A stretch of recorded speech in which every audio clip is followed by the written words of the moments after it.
bunga 10% dan 15 tahun, itu cicilannya tuh adalah 37 juta per bulan, teman-teman. Udah dihitung, ya. Nah, terus saya bilang ini yang memberatkan adalah DP. DP harus siapkan 1,5 M. Berat ya di sini ya. Nah, kalau properti B menawarkan sesuatu yang berbeda. Properti B ini dia bilang oke, 5M, tidak perlu pakai DP, ya. Ini 5M juga, ya. Dengan bunga yang sama 10% dan 15 tahun, memang enak nggak usah pakai DP. Tapi udah kebayang dong cicilannya pasti lebih besar, betul nggak? Ya kan? Karena kan cicilannya dari loan-nya kan 5M. Ini cicilannya 53 juta per bulan. Ya. Nah, kalau ada kesempatan nambah aset 5 miliar lagi, Pak, ya. Ini yang alternatif C, ya. Nambah aset 5 miliar lagi, ya. Tidak perlu pakai DP juga, Pak, sama kayak MB, ya. Nah, sisa 5M dicicil selama 15 tahun juga, ya. Dan ini cicilannya cuma 6,25 juta per bulan. Kira-kira menarik gak? Saya kasih tahu begini, orang bilang, nah ini bagus nih, menarik, gitu, ya. Dan ini ilustrasinya adalah yang seperti ini, ya. Cicilannya berapa? 6,25, ya. Dia dapat UP 5 miliar. Di hari pertama kalau terjadi apa-apa ada 5 miliar. Terus apa kira-kira kendalanya? Properti kan bisa naik, betul nggak? Properti kan naik, ini juga naik. Tahun pertama 5M. Kalau meninggal di tahun ke-20 udah ada 6M. Meninggal di tahun ke-30 udah menjadi 8M. Betul ya? Terus kira-kira apa lagi kendalanya? Bisa dikontrakkan. Oke. Kalau bisa, maksudnya properti yang ini yang cicilannya 53. Kalau cicilannya saya 53, saya taruh di sini 53 juta juga. Ini berapa kali? Kali 8. Ini juga kali 8. Ini 40M. Mau dikontrakkan sampai dapat duit berapa pun nggak bakal ngalah, nggak bisa kalah tuh 40M. Apalagi ya? Kan bisa dipakai. Makanya Pak, saya kan tadi udah bilang, saya ngomongin yang soal ini, khusus yang ini aja. Memang aset ini kelemahannya cuma satu, tidak bisa dinikmati sendiri. Kalau Bapak mau nikmatin sendiri, cicilannya nggak bisa 6,25, 53. Jadi kembali lagi, tiap kali dia membandingkan dengan properti yang sana, balikin dia. Maksudnya yang ini, properti yang ini, cicilannya 53 loh. Gitu. Kalau mau nikmatin sendiri, cicilannya 53. Gitu. Ya. Klien tak berkutik lah pokoknya. Saya kalau lagi upgradein nasabah PPH, ada beberapa klien saya jualan properti habis, properti 5M ini. Teman-teman, saya jualannya cuma 5M aja. Kenapa? Saya mau membuktikan kepada agent-agent saya di lapangan gampang loh, jualan 5M itu gampang sekali, cuma presentasi seperti ini. Jadi mereka, saya mau membuktikan nih loh 5M. Kalau teman-teman cek ya, ini ke SFA-nya saya itu ini tambahannya 5M semua gitu ya. Yang ada ratusan juta itu ya itu semuanya tambahannya 5M. Karena untuk mempraktekkan bahwa presentasi ini bisa gitu. Ya. Oke. Cukup ya, nanti terlalu banyak juga nggak bisa praktek juga loh ya. Soalnya kalau presentasi saya banyak banget gitu ya, banyak sekali ya. Ya, selama udah 17 tahun menciptakan cara presentasi yang banyak banget ya. Nah, teman-teman mungkin ada yang nggak bisa ke copy apa yang saya ajarkan. Tapi teman-teman, saya juga mau kasih tahu teman-teman bahwa teknik presentasi itu tidak, ya penting juga tapi nggak segala-galanya teman-teman ya. Yang paling penting teman-teman harus bikin klien comfortable sama teman-teman ya. Kita juga banyak kok closing case yang nggak pakai teknik-teknik presentasi ya, karena hubungan aja ya, harus bikin klien comfortable. Kita di kantor kita banyak sekali yang kayak salah satunya yang lagi top sekarang di FP1 ada yang namanya Pak Daud Wijaya ya. Pak Daud Wijaya itu tahun lalu personal sellingnya 4,8 M kalau nggak salah ya, personal sellingnya ya 4,8 M. Teman-teman, apakah dia mempraktekkan yang presentasi seperti ini? Oh, dia bilang gue pusing dah, dia bilang ini banyak angkanya, gue pusing dia bilang gitu ya. Nah, karena kalau saya harus hafalin, agent saya harus hafalin ya. Ini kan kalau ini tetap ya 37 sama 53 udah tetap udah paten ya. Nah, kalau yang ini berbeda. Kok ini kalau usia 40. Kalau usia 50, agent saya udah harus hafal berapa kalau 50? 50 itu 12 juta sebulan. Kalau usia 60 itu 21 juta per bulan. Nah, ya. Jadi untuk properti ABC angkanya 6,25, 12 sama 21 ya, masing-masing usia 40, 50, 60. Pagar PPH juga ada usia 40, 50, 60. Hafal 3 usia. Jadi ketemu orang kira-kira ini usianya berapa nih? 40. Ya udah keluarin yang 40 gitu. ICP juga ada 40 juta, 70 juta sama 100 ya. Yaitu usia 40, 50, 60 gitu ya. Selalu hafal 3 usia ya. Jadi saya harus hafalin 9 angka gitu ya. Nah, oke. Nah, jadi saya mau bilang make client comfortable. Teman-teman coba menilai, Anda itu punya nilai-nilai apa ya. Menurut saya yang penting teman-teman tuh harus punya nilai-nilai positif ya. Apakah teman-teman punya nilai adalah dikenal oleh orang sekeliling orang yang helpful ya. Kita pernah loh ya bantuin orang tapi tanpa embel-embel mau closing ya. Kita cuma bantuin. Tapi saya dulu udah pernah mau prospek tetangga saya sih, saya mau prospek dia, tapi dia itu nggak mau, dia bilang asuransi semua di tangan suami saya tuh anti asuransi gitu ya. Nah tapi ya udah saya udah cross kan, oh ini nggak mungkin lah gitu ya. Nah tapi ada satu kejadian kita bantu mereka, tapi kita benar-benar nggak ada embel-embel mau closing gitu. Nah orangnya suaminya ternyata seneng sama kita, terus kita jadi akrab. Ya udah pulang dari Eropa, kita bawa wine, kita panggil mereka aja, yuk main ke rumah, yuk kita nge-wine di rumah gitu. Terus suaminya datang nge-wine berdua sama si Edi sampai malam. Terus si Edi cuma nanya, lu punya asuransi nggak sih? Enggak loh, dia bilang. Ih, kok lu nggak punya asuransi? Iya, perlu ya, dia bilang. Perlu dong, ya. Jadi gue mesti buka nih ya. Iya dong, gitu. Ya udah buka deh, buat gue satu, istri gue satu, gitu doang. Pakai presentasi nggak? Nggak pakai presentasi.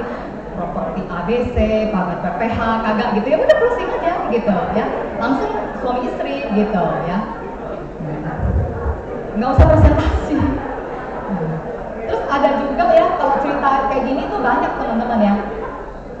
Ada juga yang kita kan bikin rumah ya, kalau kita sebenarnya closing hanya orang-orang yang lewat dalam kehidupan kita ya. Misalnya kita bikin rumah ya kita closingin lah ya arsiteknya, kontraktornya ya, tukang kolamnya, tukang besinya, tukang kusennya, tukang kayunya, tukang kayu belum ya. Jadi yang pertama, rumah pertama si tukang kayu dong yang nggak bisa closing. Kita kan bikin kolam renang ya, ada pool deck kan. Nah itu tukang kayu yang bikin pool deck itu nggak bisa closing karena dia tahu kita agen asuransi ya. Begitu lihat kita langsung cepet-cepet pulang, sibuk gitu ya.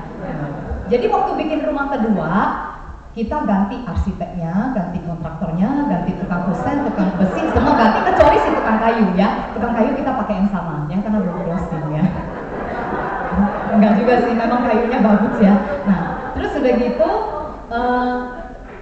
yang udah rumah kedua udah lebih cool ya, udah nggak terlalu gahar ya mau nangkap orang. Jadi kita waktu ketemu diskusi tentang kayu nggak ngomongin asuransi ya. Ketemu kedua nggak ngomongin asuransi. Orang apa? Comfortable, dia nyaman, dia berarti dia merasa nggak diuber. Habis itu ya udah diajak pergi lah liatin proyeknya dia, keliling-keliling 2 hari ya Pak Edi diajak keliling gitu. Habis itu lagi pas di kekosongan nggak ada bicara apa-apa, dia tiba-tiba nanya, asuransi gimana? Bisnis bagus nggak? Dia bilang gitu. Oh bagus, bisnis lagi bagus gitu. Ngomong-ngomong lu udah punya asuransi belum? Dia bilang belum.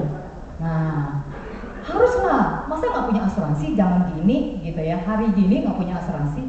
Oh gitu ya, harus ya. Jadi mesti gimana? Ya udah, lu mestilah punya kalau level lu minimal 10 M lah gitu.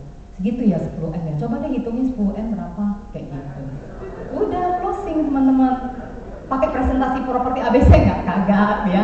Jadi kalau hubungan udah baik, klien udah comfortable, dia akan gampang closingnya ya. Saya yakin banyak teman-teman juga yang pinter-pinter closing nggak mesti pakai yang beginian ya. Teman-teman, apakah nilai-nilai yang Anda bangun? Kalau saya bangun trust ya. Klien saya itu begitu percaya sama saya loh. Jadi saya, udahlah kamu atur yang terbaik lah gitu ya. Udah aku percaya deh lu atur yang terbaik sama buat saya, dia bilang gitu ya. Jadi ada trust ya. Teman-teman mungkin juga bisa menjadi orang yang fun ya. Kalau saya sih mungkin bukan tipe yang fun ya, tapi ada beberapa teman saya melihat itu mah tipe orang fun yang closingnya cuma pakai hahaha gitu ya. Nah itu boleh ya. Nah atau jadi orang yang care ya. Orang yang care, nah saya bukan termasuk yang care juga sih ya. Tapi minimal saya bisa bangun yang trust ya.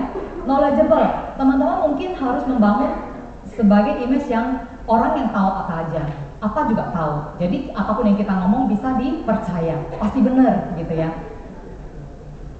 Highly sensitive person, menurut saya kita kalau prospek yang harus peka, jangan double gitu ya. Udah kelihatan kliennya lagi sebel sama kita masih terus aja ngomong, cuap gitu ya. Padahal itu bikin orang sebel. Agent itu jangan terlalu banyak ngomong kalau menurut saya. Agent itu harus pintar mendengarkan. Kalau agent bilang sama saya, aduh kamu jangan ajak saya jadi agen asuransi deh, saya nggak pintar ngomong. Itu yang saya cari. Saya nggak suka cari agent yang pintar ngomong. Saya mau cari agent yang pintar mendengarkan. Ya, jadi harus sensitif ya. Be profesional. Teman-teman mungkin nggak bisa punya semua, saya juga nggak punya semua ini ya. Tapi teman-teman minimal punya sesuatu yang bisa membuat klien comfortable sama teman-teman. Itu penting banget menurut saya. Banyak case yang closing bukan karena dia melihat, oh ini gila ya, bagus ya, paling menguntungkan yang C ya gitu. Enggak begitu. Kadang-kadang orang karena hubungan aja ya. Nah, teman-teman menurut saya satu hal juga yang penting adalah persisten ya. Saya sih tipe yang sangat-sangat persisten ya. I will persist until I succeed. Teman-teman saya mau tunjukin seberapa persistennya saya ya. Ini ada contoh, kalau saya kan kebanyakan closing like WA aja ya, WA-WA teman gitu. Karena saya udah ketemu klien, habis udah ketemu saya nggak sempat lagi untuk follow up gitu ya. Kan banyak banget ya kliennya kan. Jadi saya hanya follow up like WA. Ini udah ketemu, saya nawarin dia nambah ISCC ya. Habis itu saya follow up ya. Follow up itu ya pas di sela-sela waktu yang ada aja, pas di jalan gitu ya, di mobil. Di mobil ada waktu ya udah WA. Habis itu ya saya sibuk lagi meeting lah, coaching agent lah gitu segala macam ya, sibuk gitu ya. Pas lagi di perjalanan pulang ingat teman saya ini belum closing, saya WA kalau yang ingat ya. Kalau yang nggak ingat ya kasihan lah ya, sorry aja ya, jangan lupa ya. Nah ini yang ingat ya saya WA gitu ya. Nah ini kira-kira WA yang saya kirim ke salah satu teman saya ya, follow up-nya ya. Saya bilang, hai nambah ISCC nggak? Saya bilang, gue bisa negoin gak usah medical check up nih kalau cuma nambah 500 juta ya gitu ya. Nah dia bilang gue pikir-pikir dulu ya Cia. Nah panggilan saya Cia ya. Nah itu September. Oktober ya keinget lagi, follow up lagi, hai apa kabar, udah dipikirin, saya bilang gitu ya. Print outnya hilang, dia bilang gitu ya. Boleh di email nggak? Ya udah email lah ya, email. Tapi kira-kira dibaca nggak? Pasti nggak dibaca sih.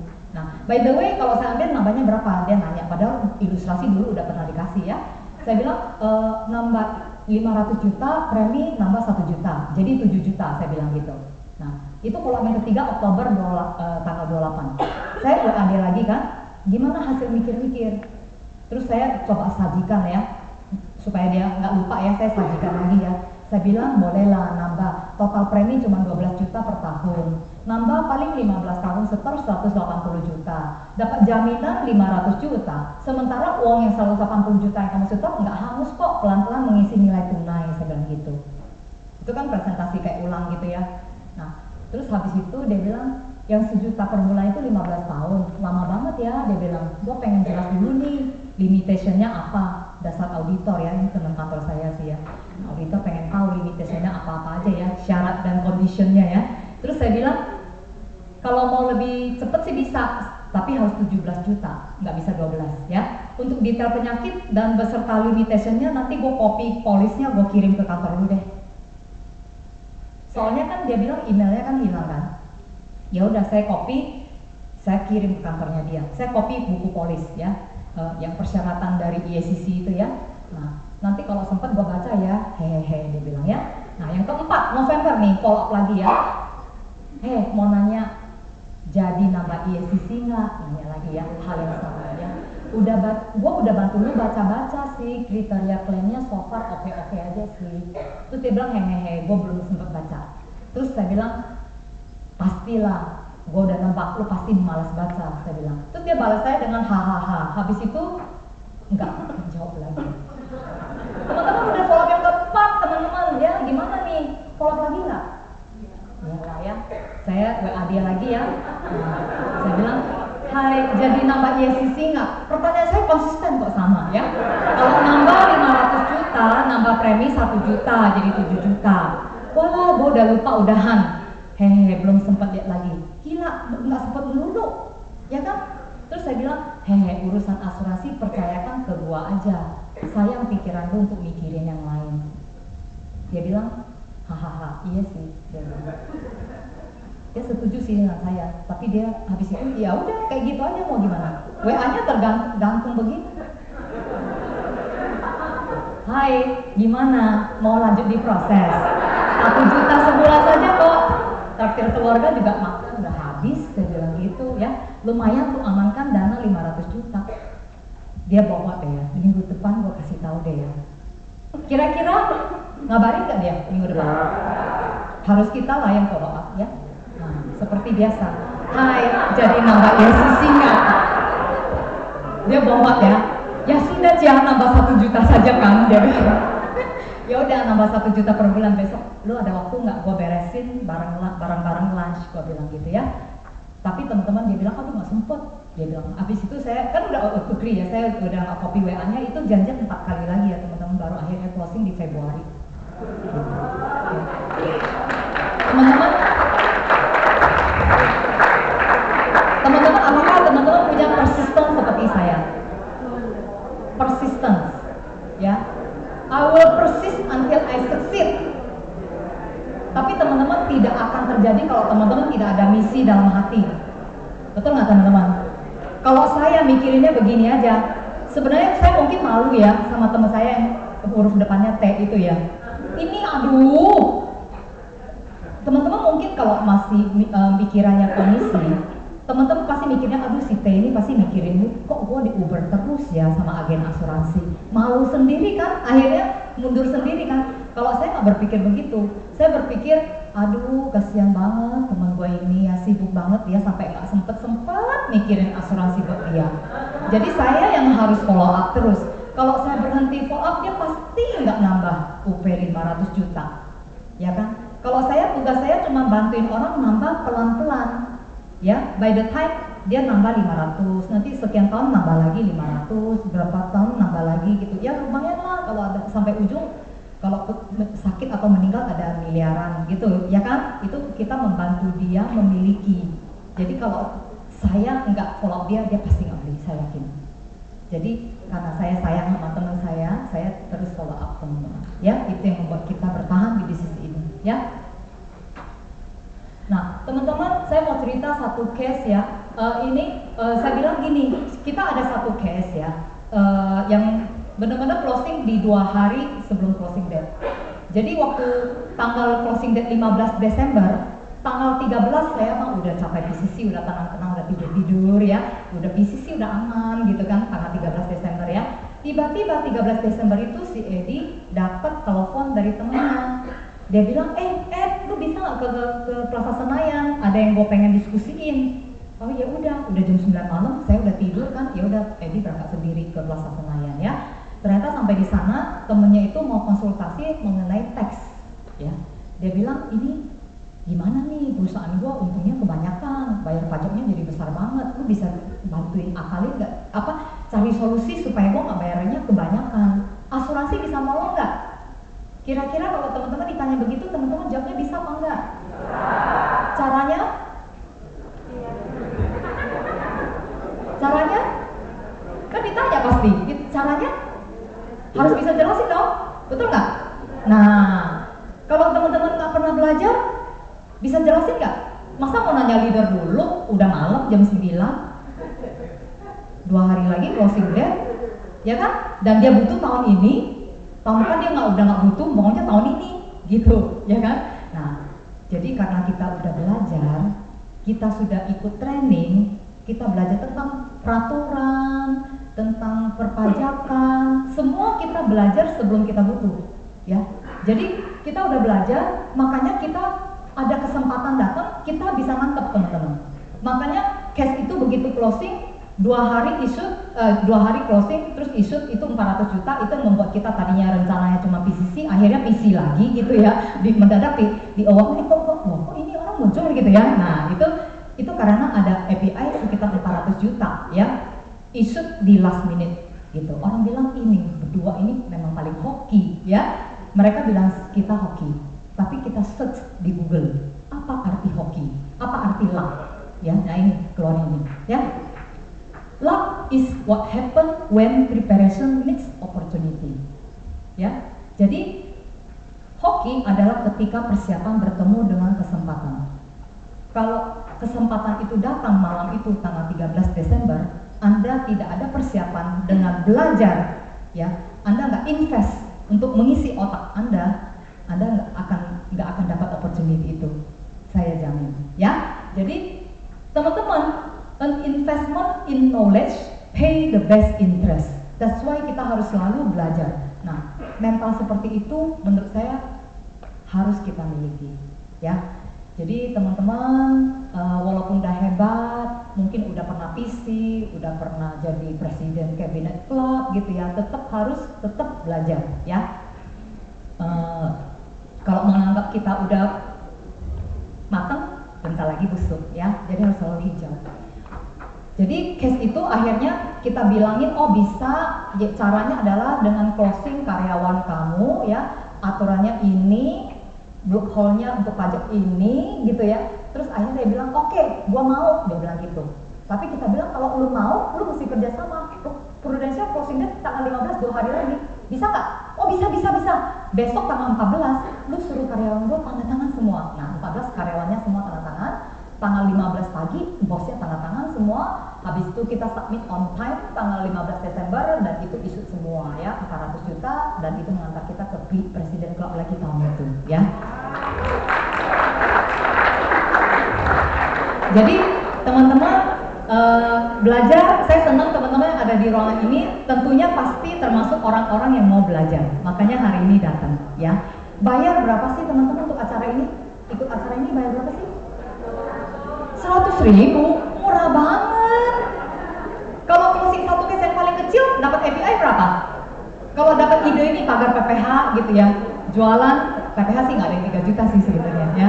Nah, bisa ganti PPH jadi HS bisa juga kan, pagar HS gitu ya. Closing API 3 juta, teman-teman dapat berapa? 3 juta. Bayar berapa tadi? 100.000. Berapa ribu persen itu returnnya, investnya?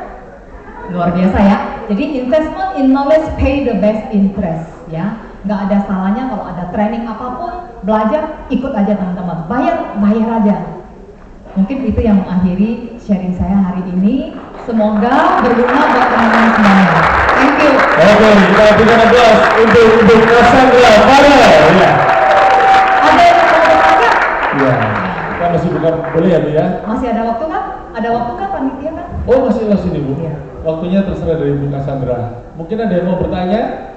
Nah biasanya giliran kayak gini. Kalau dikasih mau bertanya, nggak bertanya. Saya sebenarnya bilang sama Wibi ya, sama saya bilang sebenarnya lebih bagus tuh kalian tuh yang bertanya. Jadi kalian bisa gali sebanyak mungkin apa yang kalian pengen belajar dari saya sebenarnya ya. Jadi pengen tahu apa sih yang dari Cassandra itu rahasianya apa sih? Ah itu boleh bertanya. Lebih tepat guna loh daripada presentasi seperti ini. Ya. Bu, Ya. presentasikan ulang Bu rekrut itu kan tahun 2013 kalau nggak salah itu pernah presentasi kalau menghadapi agent yang masih karyawan menentukan full time atau enggak, yang satu versus nol dari segi waktu, segi keuangan, segi apa gitu loh. Seingat saya ada 4 faktor waktu itu. Oh itu yang menyebabkan saya resign ya. Iya. Faktor yang saya apa yang faktor pertimbangan saya untuk resign apa enggak, ya kan? Itu ya. Itu saya selalu pakai loh, sampai barusan minggu lalu saya masih memakai itu untuk membantu anak saya memutuskan apakah mau sekolah di Bina Bangsa School atau Suci gitu ya. Dan itu juga sama, pakai yang sama ya. Ini namanya making decision analysis. Saya belajar dari suami saya, Pak Edi. Jadi waktu saya join Prudential sebulan, saya mulai gelisah kan, tadi saya bilang kan ya, saya gelisah apakah mau full time apa enggak gitu ya. Karena ini jam-jam segini 2 jam aja bisa closing 3 juta, saya pikir gitu kan. Nah, waktu saya lagi bingung-bingung itu, suami saya keluarin kertas parkir, terus dia mulai nulis-nulis. Dia bilang, aduh kamu kok pusing-pusing sih. Sebenarnya apa sih yang membuat kita mau memilih pekerjaan? Kira-kira faktornya apa aja? Dia suruh saya sebutin ya. Nah, sama seperti anak saya juga, saya bilang, kamu mau pilih sekolah itu faktor apa aja yang kamu pertimbangkan? Dia bilang balet, terus renang, akademik, sama friends ya. Nah, ternyata friendsnya faktornya tinggi banget anak saya. Aduh ya ampun deh ya, milih sekolah karena friends ya. Tapi anak-anak ya begitu ya. Tapi waktu itu saya ditanya apa yang faktor apa yang saya memutuskan untuk bekerja di satu perusahaan, apa teman-teman biasanya pada umumnya orang? Hah? Gaji, uang ya. Nah, saya tulis benar uang. Ya dong, gajinya berapa ya kan? Terus habis itu suami saya bilang, apalagi?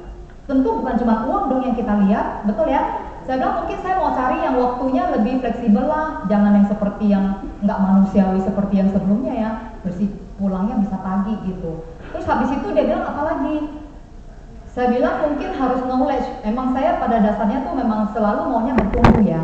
Saya nggak mau saya tuh di satu tempat saya nggak bisa belajar dan nggak bisa bertumbuh. Maunya belajar terus knowledge ya. Terus apalagi? Dia bilang satu lagi deh, satu. Saya bilang prestige, gengsi, ya kan? Kalau misalnya levelnya direktur ya lebih keren ya daripada manajer gitu ya. Nah, dari faktor-faktor ini dia bilang tolong dibobotin.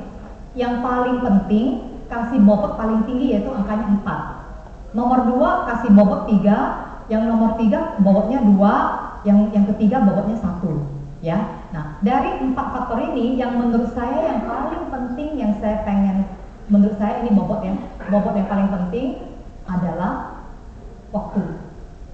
Saya kepengen punya anak dan punya waktu yang lebih banyak buat anak saya. Ya, gaji nomor 2, ya gaji dapat bobotnya 3, knowledge nomor 3 dapat bobotnya 2, yang terakhir gengsi nggak tahu penting lah, 1 aja bobotnya. Ya, nah habis itu dia bagi 2. Ini kantor saya yang lama, ini Prudential, ya. Terus dia bilang kalau dari segi uang kantor saya yang lama kasih angka juga 1 sampai 4, yang bagus 4, yang jelek 1. Kira-kira 20 juta sebulan bagus apa enggak? Kasih angka berapa 1 sampai 4? 4 dong, ya kan? 20 juta, ya kan? Prudential bagus apa enggak? Income-nya bagus. Belum, tapi zamannya saya yang income 100 juta hanya 1 orang. Memang presentasinya sih 100 juta, tapi kenyataannya yang membuktikan cuma 1 orang dulu. Jadi saya jujur ya teman-teman ya, saya kasih angka 3 teman-teman. Prudential dari segi income. Mau dibilang percaya, nggak terlalu percaya banget, cuma 1 orang yang buktiin. Kalau teman-teman sekarang nggak boleh jawab 3 loh, teman-teman harus jawab 4 karena udah kebukti ya. Rahasia umum, agen asuransi itu kaya, ya kan? Jadi dari segi duit banyak mestinya. Tapi ini adalah yang saya bikin, teman-teman jangan niru saya bikin 3, ya. Oke, dari segi waktu, kantor saya yang lama bagus nggak? Tidak. Prudential bagus ya, fleksibel ya. Nah, terus dari segi knowledge, kantor saya yang lama bagus nggak?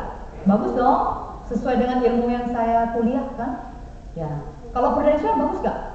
Ya, so-so lah ya. Mungkin nggak berhubungan dengan accounting, tapi ya saya bisa belajar yang lain ya, leadership, personality, segala macam ya. Jadi saya kasih angka 3. Kalau dari segi prestige, kantor saya yang lama bagus nggak? Bagus. Prudential bagus nggak? Jadi agent keren nggak? Enggak, ya 1 ya. Jadi saya dulu kasih angka seperti ini loh teman-teman. Jujur ya, jujur, nggak bohong ya. Jadi teman-teman lihat ya, angka 4-nya di sini ada 3. Angka 4-nya di sini cuma ada 1. Terus tapi ini ada 3, 2, 1, ini sama-sama 1, ada 1. Ya kan? Betul ya? Kalau sekilas lebih bagus mana? Ini kan? Tapi ternyata menurut suami saya di manajemen ya, dia kan kalau suami saya tuh GM ya di satu perusahaan, dia tahu manajemen, dia bilang kalau di dalam pengambilan keputusan tidak bisa begini aja, harus dikalikan dengan bobotnya. 3 kali 4 sama dengan 12, 4 kali 1 sama dengan 4, 2 kali 4 8, 1 kali 4 sama dengan 4. Ini jadi dijumlah 12 tambah 4 16, 24, 28 ya. Oke. Kalau ini 3 kali 3 9, ini 16, ini 6, ini 1, dijumlah 32. Lebih besar. Ya. Jadi semenjak hitung-hitungan ini, akhirnya saya jelas banget pilih Prudential. Makanya dalam waktu sebulan saya join Prudential, setelah hitung ini saya mengajukan surat resign gitu ya.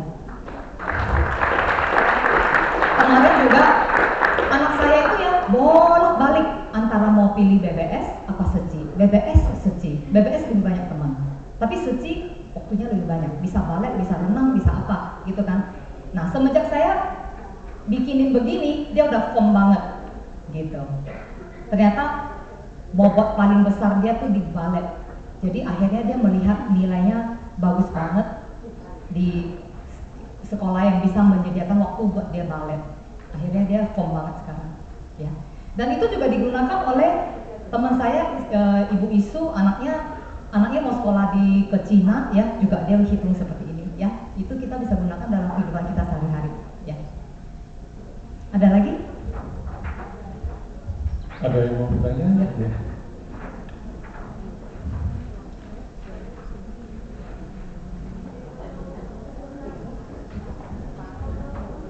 Pagi Bu Cassandra. Ya. Saya Linda, saya mau tanya, mungkin Ibu bisa membantu saya, kapan hari saya prospek, tapi tidak terjadi closing. Karena makanya saya mau minta bantuan Bu Cassandra ya. Saya tawari dia untuk live, untuk live tadi. Dia bilang gini sama saya, perbandingannya gini, Lin. Saya hitung-hitung untuk asuransi sama properti kamu kalah, dia bilang gitu. Coba kamu bayangkan aja rumah yang dia memang kebetulan ya suami ya sudah lama, jadi dia bilang rumah yang dibeli tahun 2001 250 juta, sekarang kan minimal 6M. Dalam 16 tahun kenaikannya berapa kali lipat dia bilang gitu. Nah, kamu punya memang baik juga, tapi lebih kecil. Dia bilang. Terus saya sempat bilang gini, tapi kan kalau terjadi misalnya untuk asuransi, misalnya terjadi risiko jangka pendek, kan ada proteksi yang keluar. Kalau properti kan enggak. Dia bilang, kalau menurut saya sudah pesan sama istri saya, dia bilang, kenapa kalau sampai terjadi risiko sama saya, rumah itu kamu jual di bawah harga pasar aja, pasti cepat laku. Contoh dulu beli 250 juta, sekarang pasaran di atas 6M. Kamu jual aja 5M, pasti cepat laku kok. Kamu gak usah, kamu kan juga sudah untung dibanding 250 juta itu. Kamu gak usah tunggu sampai harga pasaran baru laku, dia bilang. Nah, saya sudah tidak punya senjata lagi gitu. Terus habis itu dia bilang gini, kan saya waktu itu sodorkan 2 proposal, satunya itu 10 miliar, satunya 20 miliar. Terus dia lihat sekilas, dia bilang gini, terus punyamu Prudential ini kok mahal banget dibanding asuransi lain gitu, yang dia sudah dikasih proposal juga. Iya. Nah, saya mau tanya bagaimana gitu ya. Oke, itu sih biasa ya. Tapi kalau orang ngomong gitu, saya langsung nunjukin maksudnya Bapak properti yang ini. Yang 5M harus cicil pakai 53 juta. Kalau 10M tadi berarti yang kamu tawarin 10M berarti cicilannya 106 loh. 106 loh. cicilan. Kalau dia mau mengakuisisi satu properti yang 10M, dia cicilannya tuh 106 per bulan, ya. Atau kita kalau pakai 5M, berarti cicilannya 53. Memang ini 5M ini naiknya lebih cepat daripada 5M di asuransi, ya kan? Tapi cicilannya kan 53. Kalau misalnya ini cicilannya, kalau mau sama-sama, cicilannya 53 juga, ini udah dapat 40M, ya kan? Harus kali 8 kan? Kan 53 itu adalah 6,25 kali 8. Berarti UP-nya juga kali 8. Berarti kalau pakai cicilan yang seperti yang di properti 53, di asuransi Prudential udah dapat 40M dari hari pertama.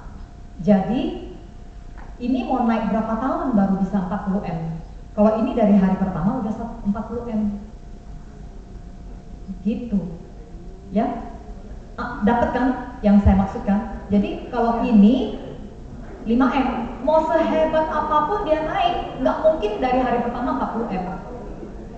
Kalau ini dari hari pertama udah 40M, gitu. Terus dia ngomong, kalau ini kan tapi mesti tunggu gua meninggal, betul nggak? Nah, makanya presentasi itu harus komplit, tiga-tiganya, 3 bagian, 1, 2, 3, nggak boleh ada yang miss. Jadi waktu dia nanya, ini kan mesti gua meninggal, betul. Makanya kita ujung-ujungnya kita cari uang untuk apa sih? Ujung-ujungnya untuk 2 ini kok. Emangnya cuma untuk yang dinikmati aja? Untuk ini juga kan?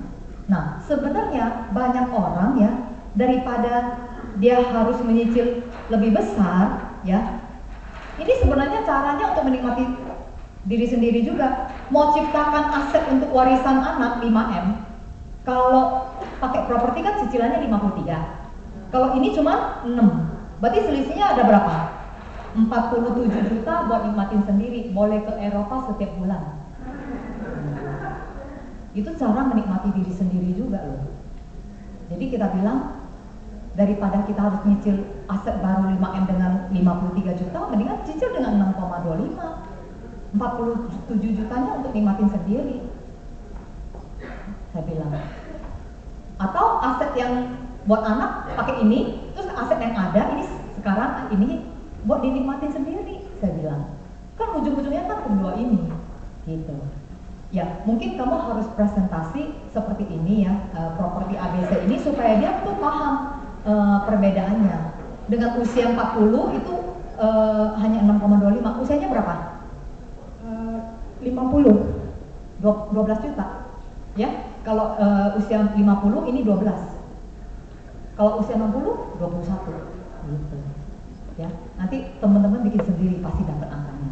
Saya menangkap ada satu pertanyaan lagi, yaitu Prudential kok mahal ya, gitu ya. Prudential kok mahal. Teman-teman boleh tahu nggak apanya yang mahal? Kalau kita kasih link term 85, link term kita cost of insurance-nya tuh termurah di industri. Tidak ada yang lebih murah daripada link term kita. Kalau Anda jualnya link term, ya, link term 85 ya, itu yang the best ya. Tapi kalau untuk usia 50-an ke atas boleh pakai link term 99. Link term 99 itu tetap